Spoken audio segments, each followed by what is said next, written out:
Student Congress Cosas is angry that public schools are closing while private schools remain open. It's embarked on a campaign to shut down private schools. Last week, President Cyril Ramaphosa announced a 4-week break for learners in public schools across the country. Some private schools only close this Friday anyway. The recess aims to reduce the rate of COVID-19 transmissions.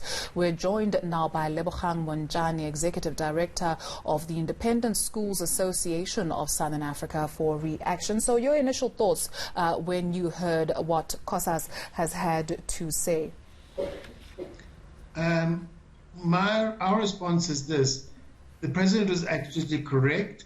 As you've just indicated, independent schools are going to be closing on Friday until the 24th or the 5th of September. Why the President said that he would not be closing independent schools is that our calendars do not coincide with those of public schools necessarily. Is there anything that independent schools have done differently from public schools?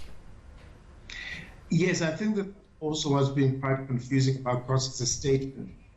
The minute that the President called a national shutdown, the 3 terms which are to be closing on Friday still had about a month of school left.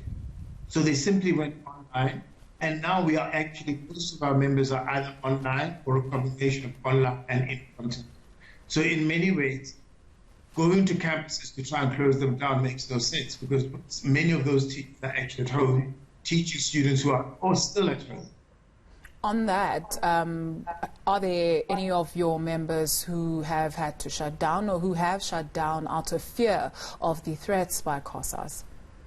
We're grateful, I think, as an association, and the largest association in South Africa, that we live in a country of rule of law. And there have been few Cosas members who have gone outside of our campuses. But what has happened is that the police have come because they do not get permission to protest. Do you understand why there's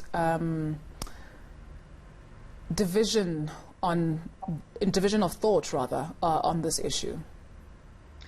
I actually don't. And I think that what makes it difficult is that we must be very careful not to be divided in a time of crisis.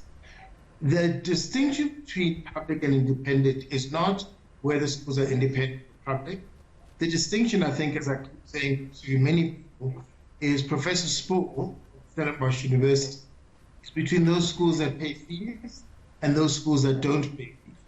And really, when you look at public schools where students pay fees, which are quintile 45, their performance and outcomes are very similar to those of independent schools.